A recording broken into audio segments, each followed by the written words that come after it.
Muito bem, e agora eu vou trazer o nosso companheiro. Hoje a Aroeira não pôde vir, mas nós trouxemos aqui Carlos Latuf. Seja bem-vindo, como vai? E aí, André, tudo E bem? Boa noite. Latuf, Boa noite, Aquiles. boa noite. Muito bem, aqui espaço para você, pode começar.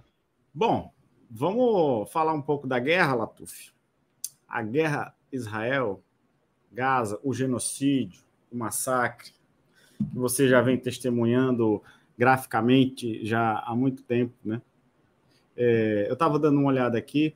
Ontem teve uma nova vitória do governo brasileiro, do governo Lula, com as negociações com Israel para a libertação de uma segunda leva de brasileiros, né? 16 brasileiros e familiares palestinos que estão nesse momento na faixa de Gaza foram autorizados para deixarem a região, mas ainda tem pessoas que estão vetadas por Israel para deixar a faixa de Gaza, por algum motivo, por suspeitas de suposta ligação com o grupo Hamas, etc.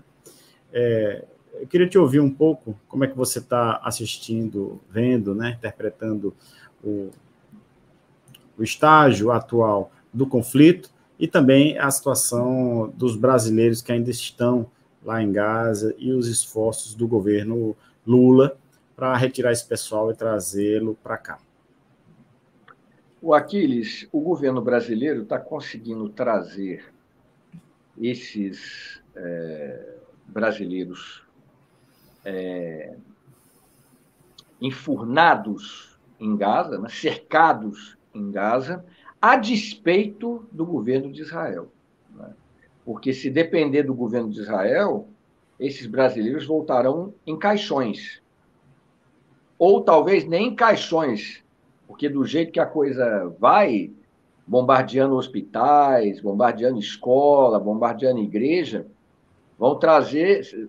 As pessoas são trazidas em caixinhas, o que sobra delas. Porque se instaurou realmente a barbárie completa, diante dos olhos do mundo, diante dos olhos da ONU, que apesar de ter aprovado um cessar-fogo, Israel ignora tranquilamente, porque, afinal de contas, Israel tem a cobertura integral dos Estados Unidos. Né? Mesmo o Biden dizendo que esses bombardeios indiscriminados estão minando o apoio mundial que Israel goza no momento, mas tanto faz como tanto fez. Inclusive, até figuras do governo israelense dizem que acusar Israel de cometer crimes de guerra, pedir cessar-fogo é antissemita, é antissemitismo. Né? Então, apesar de tudo isso, o governo brasileiro, o governo Lula, tem conseguido, felizmente, trazer esses brasileiros são e salvos de volta ao Brasil. E lamentar também que, apesar de que o Brasil mantém relação diplomática com Israel, que, na minha opinião, já deveria ter cortado há muito tempo, né, como fez a Colômbia, por exemplo, e outros países também, mas, apesar de manter as relações diplomáticas, o governo israelense não está ajudando em absolutamente nada. Até porque, para Israel, o governo que lhes interessava era o governo Bolsonaro, não o governo Lula. Né? E também porque o Lula teve a coragem de se referir ao que acontece em Gaza como terrorismo por parte de Israel, terrorismo de Estado por parte de Israel, coisa que, inclusive, o próprio Papa Francisco também já atestou para os devidos fins. Então, apesar de que de todas essas dificuldades, todos esses obstáculos, o governo tem sido bem sucedido nesse resgate de brasileiros. Agora, acho que o governo brasileiro deveria tomar medidas mais enérgicas, sabe, em relação ao governo de Israel. Deveria, na minha opinião, no mínimo, deveria cortar relações com Israel. Agora, claro que isso não vai acontecer. No mundo perfeito, isso aconteceria. Né? Diante desse genocídio, que não há a menor dúvida, para quem quer que seja, de que está acontecendo um genocídio em Gaza, o mínimo que o governo brasileiro poderia fazer diante de uma catástrofe como essa seria cortar relações com um país que declara, para todos os fins também, que está promovendo a limpeza étnica na Palestina. né? Chama os palestinos de animais humanos, dizem que não existem civis inocentes em Gaza, ministros a todo momento afirmando com todas as letras de que querem a destruição de Gaza, a eliminação física dos palestinos. Então, diante de um governo desse, o mínimo que o Brasil poderia fazer era cortar relações. Mas como isso não vai acontecer, ao menos, pelo menos, temos essa boa notícia de que o Brasil está trazendo de volta os brasileiros de origem palestina que estão lá cercados em Gaza. Bom, André, você tem algum comentário, algum superchat? Não, eu queria trazer um outro ponto que eu acho interessante e é importante a gente falar um pouco, são sobre os Houthis, né, Latuf, que agora entram ali num jogo, tentando ali no Mar Vermelho tentar, né, a partir dali, impedir que navios e que transportes que vão para Israel cheguem. Quer dizer, é também uma ampliação dessa lógica do conflito, né? Claro, sem dúvida, sem dúvida. E eu vejo com bons olhos isso, porque, afinal de contas, todos os outros países que dizem que se solidarizam com a Palestina não fazem nada pelos palestinos. Absolutamente nada. Israel está simplesmente à vontade, sem nenhum ônus, cometendo essas atrocidades em Gaza, cometendo crimes de guerra em Gaza. Então, você tem, por exemplo, a Jordânia, o governo da Jordânia, que faz declarações em defesa dos palestinos, do Estado palestino, mas colabora com Israel. A Turquia, cujo presidente Erdogan também faz grandes discursos eloquentes em defesa dos palestinos, mas não cortou relações com Israel, né? Todos esses países aí, inclusive até a Arábia Saudita e os Emirados Árabes, trabalham em conjunto para tentar diminuir, tentar reduzir o alcance dos ataques do Iêmen contra Israel. Então, assim, no momento em que você tem, inclusive, países árabes, né, que assinam acordos de normalização com Israel, inclusive agora, por conta desses ataques do Iêmen contra navios que se dirigem a Israel pelo Mar Vermelho, os Estados Unidos decidiu criar uma força-tarefa internacional para proteger essas embarcações, e um dos países que faz parte dessa coalizão é o Bahrein, que é um país árabe, um país do Golfo, né, que assinou acordo de normalização com Israel. Então, dentro de um contexto em que países árabes não têm nenhuma solidariedade prática com os palestinos, que estão sendo eliminados, essas ações militares por parte do Iêmen, seja através de disparos de mísseis em direção a Israel, e mesmo esses ataques a navios mercantes que seguem para Israel via Mar Vermelho, é uma demonstração prática. Então, podemos dizer que, efetivamente, hoje, o país que efetivamente se solidariza de maneira prática com os palestinos é o Iêmen, realmente. Como isso vai terminar, se os Estados Unidos vão lançar algum tipo de operação de bombardeio ao Iêmen, no tempo dirá. O Iêmen, inclusive, que nos últimos anos sofreu, né, porque houve agora um acordo entre a Arábia Saudita e o Iêmen, inclusive isso foi resultado da mediação de um acordo que a China fez, uma mediação entre o acordo entre a Arábia Saudita e Irã, isso, que resultou nesse fim das hostilidades da Arábia Saudita com o Iêmen. O Iêmen sofreu, ao longo desses anos, ataques massivos por parte tanto da Arábia Saudita quanto dos Emirados Árabes. O Iêmen foi devastado, não só militarmente, mas também por fome, por doenças. Então, o Iêmen já está mais ou menos descolado, né, com essa perspectiva de guerra. Então, para eles, é tudo ou nada. Mas, ao menos, o que a gente percebe é isso. né? Os Houthi lá no Iêmen, eles estão oferecendo mais do que simplesmente discursos vazios, né? Ou mesmo traição à causa palestina, como fazem esses países árabes que assinam pactos de normalização com Israel. E eu creio que a única pressão realmente que possa ser exercida contra Israel é a pressão militar, porque se depender da ONU isso não vai acontecer, porque a ONU está completamente amordaçada, manietada, né? Não consegue passar nenhuma, quer dizer, nenhum pedido de cessar-fogo, né, passa pela ONU, é aprovado na ONU, e mesmo quando como foi agora, na Assembleia Geral, não teve efeito prático nenhum. Israel continua bombardeando dia e noite a faixa de Gaza. Então, parabéns ao Iêmen, que tomou essa atitude corajosa e que efetivamente é solidariedade prática aos palestinos. Queria trazer um dado aqui, que é referente aos soldados de Israel que estão sendo acometidos por uma doença estomacal ali. Vários soldados estão tendo sintomas disso, chamada shigelose, que é provocada pela bactéria Xylella, e está acometendo aí vários soldados de Israel. Esse é um dado. Uma outra informação é que Israel e Chipre acordaram aí um corredor marítimo para levar ajuda comunitária pelo mar diretamente para a faixa de Gaza. Não sabemos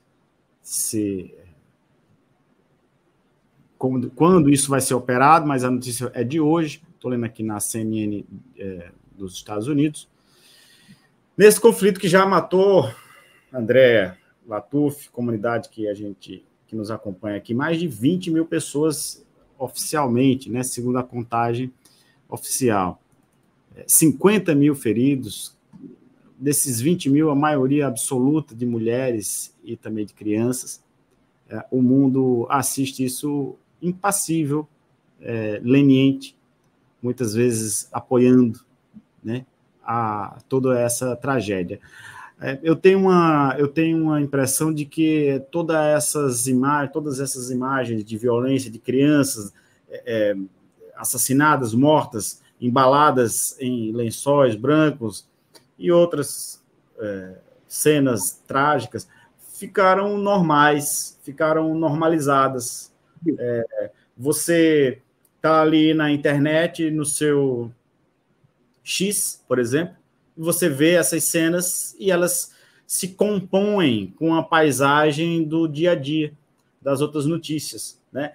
Isso é muito trágico, a normalização, a conformidade, a conformação de que é assim mesmo. Isso já não me causa tanta indignação, porque são imagens repetidas. Israel intensifica ataques a Gaza. Quantas vezes a gente já viu essa notícia? Sabe, parece que é a mesma notícia, parece que seu feed não está atualizado, mas está. É que a guerra está acontecendo e você está normalizando, cara. Fiquei muito impactado com as imagens e tudo, e até mesmo na mídia, você vê hoje já menos espaço dedicado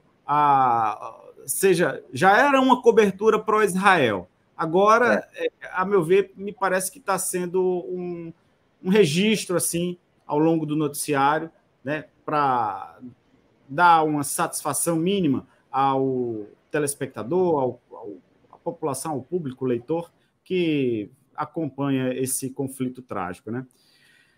Não temos uma perspectiva de melhora sobre isso. Hoje eu vi que o presidente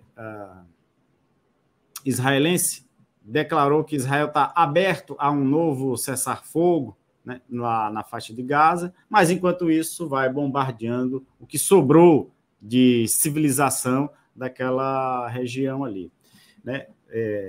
Eu fico pensando também, Latuf, na reconstrução, se é que vai haver, do que foi destruído. Quem vai financiar? Quem vai bancar o mínimo de dignidade para os palestinos que continuam na faixa de Gaza, que sobreviverem depois do fim desse conflito, né? E outra, solução para os dois estados. A ONU, como você disse, Latuf, se mostra totalmente inabilitada, totalmente enfraquecida, totalmente sem condições alguma de liderar essa discussão. E a gente fica assim, os palestinos estão ao Deus dará, estão à própria sorte. Essa que é a grande, sabe? Fora esses episódios assim de países que vão lá resgatar os seus concidadãos que estão lá, os palestinos que são oriundos dali, que não têm ligações com outros países, estão absolutamente abandonados. Essa que é a triste realidade que a gente está normalizando. Aquiles, antes de passar para você, Latuf, eu conversei essa semana com o Ali de Rabah, e ele fala sobre isso, porque ele coloca um ponto que as pessoas já não estão mais, né? Quem não está mais na faixa de Gaza já não volta, já não tem mais condições de voltar. Essa naturalização da desumanização faz parte desse projeto de ocupação dessa região da faixa de Gaza, e que não tem a menor condição dos palestinos retornarem caso houvesse um cessar-fogo definitivo, que é algo que também eles não pretendem. Portanto, o que ele coloca, sim, que hoje há um genocídio muito parecido, ou até pior, do que aconteceu com os judeus na Segunda Guerra. Passo para você, Latuf. Pois é, a humanidade ela não aprendeu nada com o Holocausto nazista, né? Não aprendeu nada. Aprendeu a repetir, será? Pois é. Então, você teve uma limpeza étnica que aconteceu na Europa e que chama tanta atenção do Ocidente, em que pese que você, durante o período colonial, né, seja em países africanos, seja na Índia, na Ásia, né, países como a Grã-Bretanha, a França, a Espanha, Portugal, cometeram limpeza étnica de todo tipo, eliminaram populações. Não estamos falando de 6 milhões de mortos, estamos falando de milhões e milhões, 20, 30, 100, 200 milhões, que foram exterminados ao longo de décadas, de séculos. Não é década, não, séculos. E Grã-Bretanha nunca respondeu por esses crimes. A França nunca respondeu por esses crimes. A Espanha nunca respondeu. Portugal nunca respondeu, né? E, mais recentemente, os Estados Unidos, que tem assim, um longo recorde de invasões, de guerras, que mataram milhares e milhares e milhares de pessoas, nunca respondeu pelos crimes de guerra em Haia, por exemplo. Uhum. Então, assim, existe uma seletividade muito grande nisso. Então, sempre tem aquela frase, né, never again, que tem a ver com nunca mais tenhamos um holocausto nazista, mas o que a gente percebe é que você não precisa ter câmaras de gás para promover limpeza étnica. Isso que está acontecendo na faixa de Gaza, sob o argumento de que está se combatendo o Hamas, isso é limpeza étnica.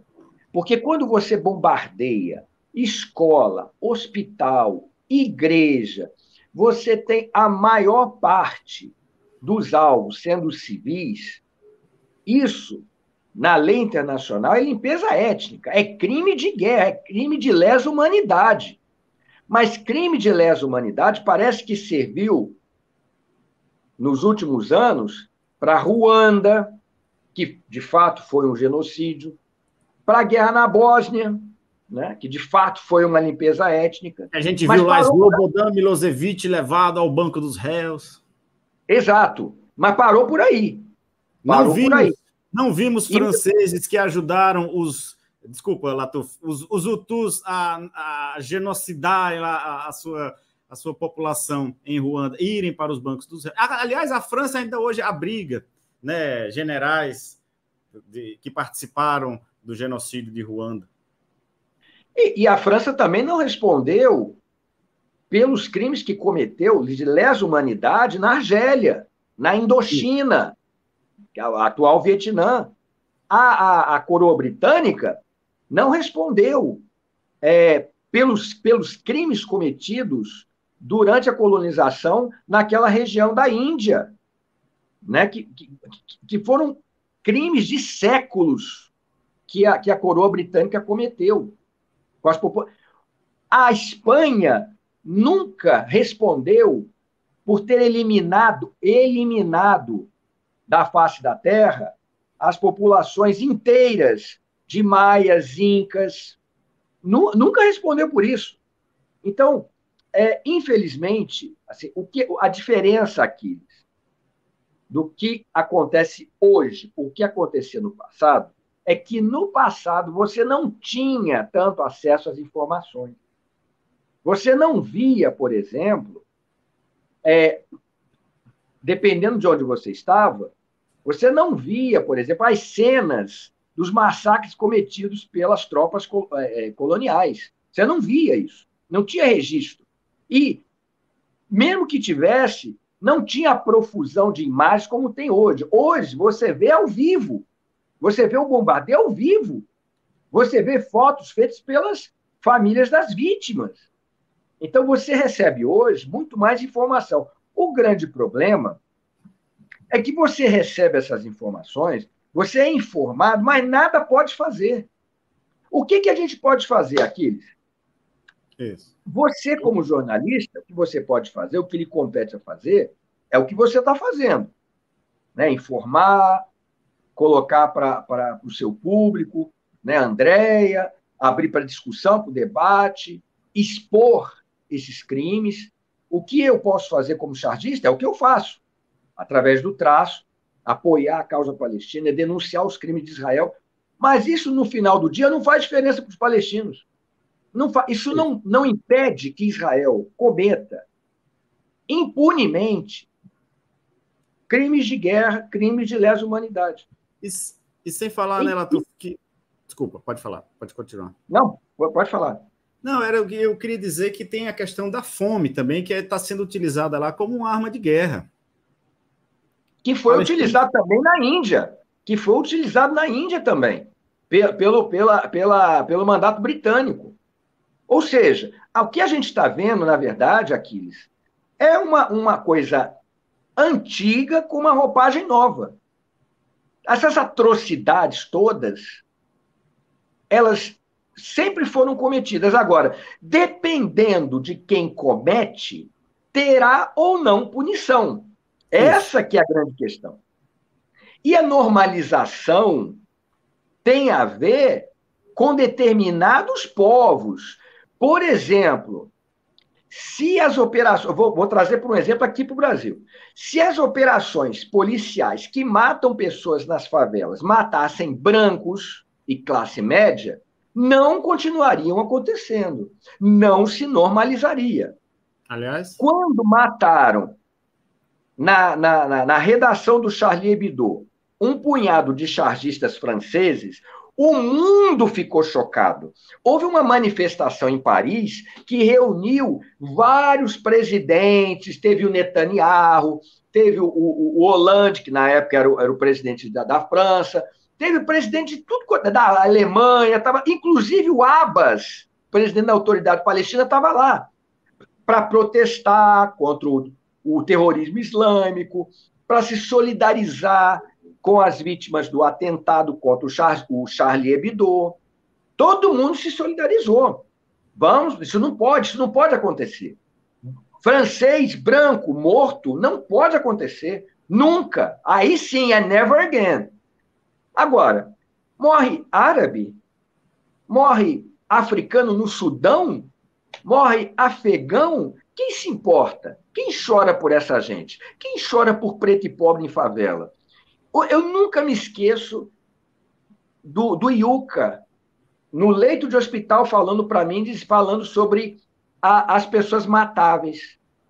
Então, essa lógica do micro, que a gente tem, por exemplo, nas cidades brasileiras, em que se normaliza a matança nas favelas, mas a matança de preto e pobre, porque são matáveis, isso também se normaliza, isso também tem a ver no macro, na macropolítica, na macro-realidade. Isso acontece também nas relações internacionais, porque se solidariza, e eu não estou dizendo que não se deva solidarizar com os chargistas que foram assassinados no Charlie Hebdo. Eu não estou dizendo isso. Eu estou dizendo que existem 2 pesos e 2 medidas. Em que existe um corpo matável e um outro que deve ser protegido a qualquer custo. Então, a vida do israelense vale muito mais do que a vida do palestino. Se tem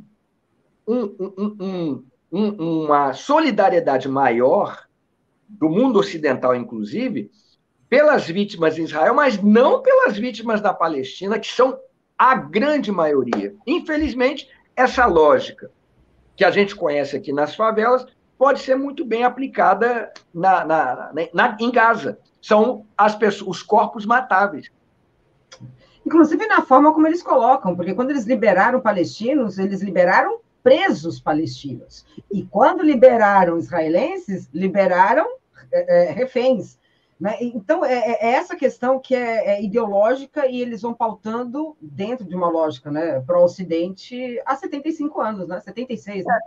Não, e o próprio ministro da Defesa, o ministro das Forças Armadas, o coroa careca de roupa preta, né? Ele se referia aos palestinos como animais humanos. Galã, né? Lembrar que nesse conflito de Hutus e Tutsis, havia essa coisa de chamar um outro lado de baratas. Você precisa desumanizar o outro lado para poder justificar a sua eliminação. Foi por isso, inclusive, que os nazistas fizeram um filme de propaganda chamado O Judeu Eterno, que tem uma cena de um celeiro cheio de ratos e que se coloca dentro do celeiro uma lata com um cristal que vira gás, que seria utilizado posteriormente nos campos, nas câmaras de gás, fazendo essa analogia entre um celeiro cheio de ratos e a Alemanha cheia de judeus.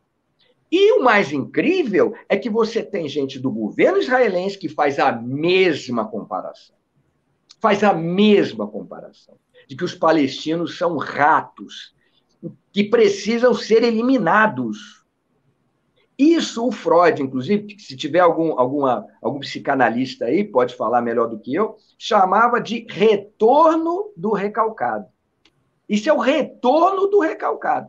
Um povo que foi vítima dos maiores crimes de lesa humanidade da história recente, repetir a desumanização que os nazistas fizeram em relação aos judeus, atribuindo a eles serem ratos e que têm que ser eliminados, você utilizar o mesmo argumento contra os palestinos. É a repetição da história, infelizmente. Não se aprendeu nada com a história, infelizmente. Aprendeu-se a repeti-la, aprendeu-se o modus operandi de como matar em massa, né? Um povo que foi vítima. É lamentável. É muito triste isso, realmente muito triste. André, você tem algum... Não, o que eu queria... Não, só para a gente poder, que a gente já está indo para o final, eu não sei se vocês viram, mas a forma dessa desumanização é tão grande que a justificativa do conflito, né, final do ano, né, falando sobre a questão, né, foi colocada, né, a questão das festas de final do ano, e a resposta, né, de Israel foi o seguinte, que eles não são cristãos. Pois é. É isso, não é? É isso. É sempre uma desumanização, né? O palestino não é gente, né? Então, se o palestino ele é um animal humano, né? Uma besta fera, um rato, então não tem Natal, não tem Ano Novo, não tem solidariedade, não tem direitos humanos, não tem nada. Não tem nada. Você pode eliminar à vontade. A questão é essa: é preciso desumanizar antes. Você precisa olhar para aquelas crianças retiradas aos pedaços e não ver crianças. Você vê o inimigo, você vê o terrorista, você vê o rato, você só não vê uma criança. Eu nunca pensei, André, na minha vida, eu já vi tanta coisa bárbara. Eu nunca pensei que eu ia ver cenas de esse tipo de cena. Nunca pensei, nunca pensei. Porque criança geralmente é uma linha vermelha, Uhum. né? Que você não cruza, né?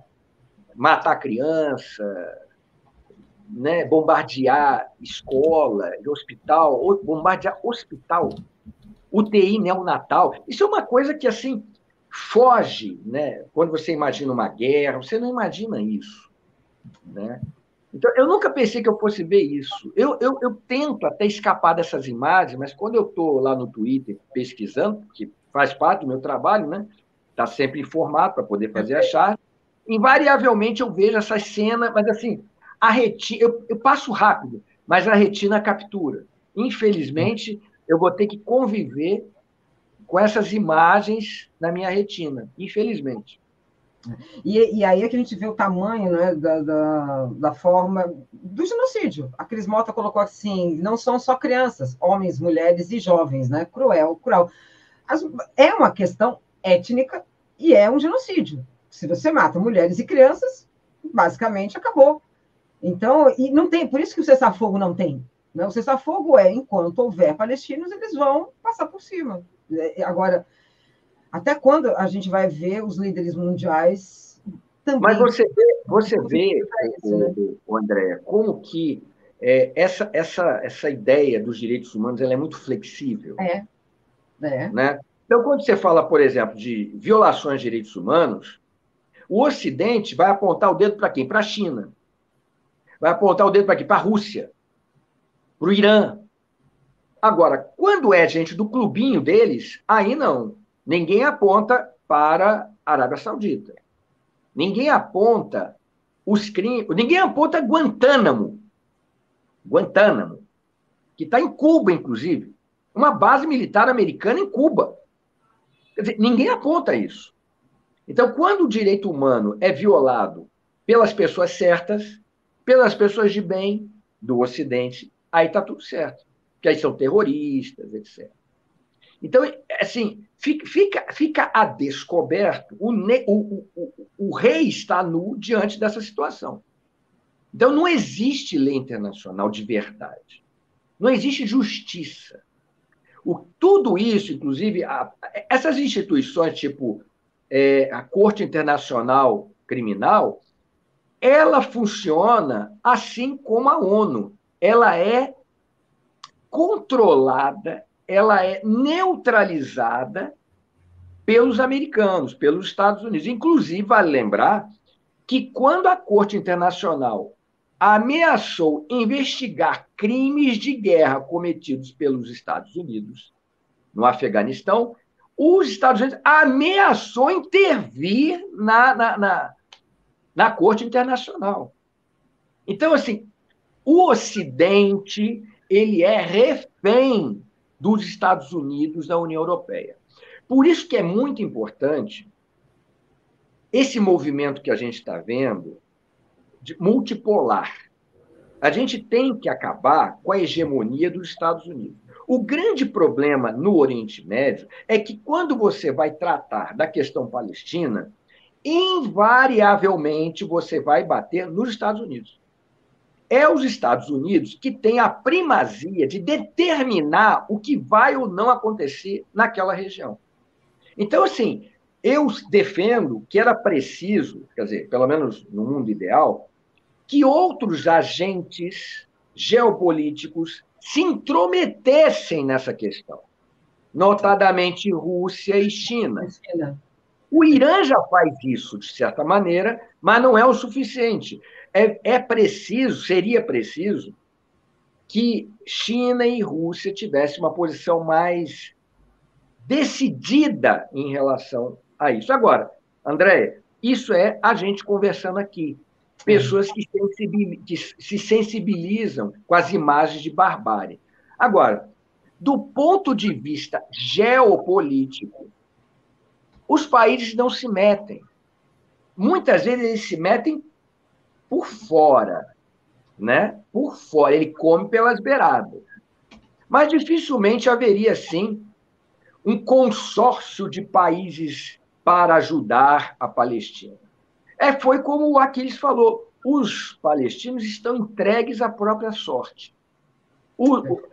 Atualmente, eles podem contar realmente com o Hezbollah, com o próprio Hamas, que, né, é inacreditável que eles ainda estejam enfrentando as tropas israelenses, é inacreditável, é um troço realmente inacreditável, e os Houthi lá no Iêmen.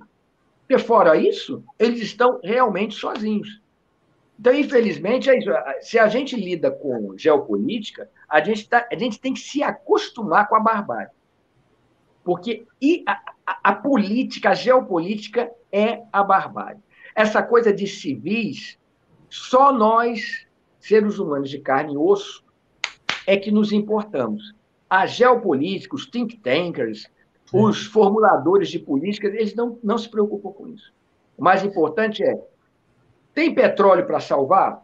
Tem gás? Tem rotas de comércio para salvar? Aí tudo bem, aí a gente vai investir. Agora, se não tem, se é uma questão meramente humanitária, deixa rolar, está tudo certo. Mata 10, 20 mil, 50 mil, tudo bem, não tem problema não. O mundo já deu as costas outras vezes para outras populações, né? A gente está citando esse negócio do Hutus e Tutsis em Ruanda. Sim. Pelo menos 500 mil pessoas foram mortas. E tudo bem. Tá certo. Não, é verdade. E a consequência fica para quem... Recentemente eu vi um texto das mães, das mulheres que foram estupradas pelos seus algozes, assassinos dos seus maridos, né? E a forma triste da relação dessas mães com os filhos hoje. Que é isso? Está lá, né? Virou número, ninguém mais fala nada, e quem fica com a dor, né, são as pessoas que sobrevivem a esse massacre. Eu quero agradecer, a gente está para o final, eu agradeço demais, Latufio, a sua presença, tem alguns superchats para ler para você. Primeiro, agradecendo aqui a Marlene Santos, que mandou aqui um super sticker, o João do Sertão, Olhe Comunismo, save, acho que é Salve Planeta, ele Save Planeta, só o comunismo salva o planeta, e Malu Fernandes, o sionismo e outro lesa humanidade. O Sem Brasil falando que você é genial, obrigada pelo seu trabalho forte. E a Verônica Nascimento, Latufia Aquiles e Andréa, como a mídia comercial que se diz profissional pode ser tão desumana e abjeta, né? Contratam negros apenas como forma de marketing. Olha, eu me lembro, inclusive, de uma imprensa tradicional, que é um jornal escrito, que na época, quando tinha o que o jornal pensa, eles colocaram uma modelo negra contra as cotas. É isso mesmo, entendeu? É isso, né? É a imagem que vale por mais de 1000, né, textos, né? Fica por aí. Latufia, eu passo para você se despedir. Andréa, muito obrigado pelo convite, um beijo para você, um beijo para o Aquiles também. Saudades das nossas lives, hein, Aquiles? Pois é, aí, hoje o nosso amigo Ricardo Neguton está lá comandando 22 horas, mas é isso, qualquer hora a gente se encontra novamente aqui na programação da TV 247. E reforçando, gente, que assim, a audiência do Brasil 247 é incrível. Eu sempre sou abordado por alguém que diz assim, eu te vi no Brasil 247. Eu tenho assim, fãs por conta do Brasil 247. Então, olha... Você aí, mundialmente conhecido. Para todo mundo que acompanha meu trabalho, as minhas lives aqui no Brasil 247, um beijo para vocês, obrigado. Quando me encontrarem na rua, me convide para um café aqui em Porto Alegre e estou pronto para a próxima. Para a próxima vez que vocês quiserem aí, estamos sempre a postos. Beijo e abraço. Vou fazer novamente esse convite. Convido também você, Aquiles, para a gente continuar aqui. Muitíssimo obrigada. Obrigado. Aquiles também agradeço demais. Prazer foi meu. Obrigado. Com vocês e até a próxima. Até a próxima. Beijo para vocês, gente. Bom final de ano para vocês.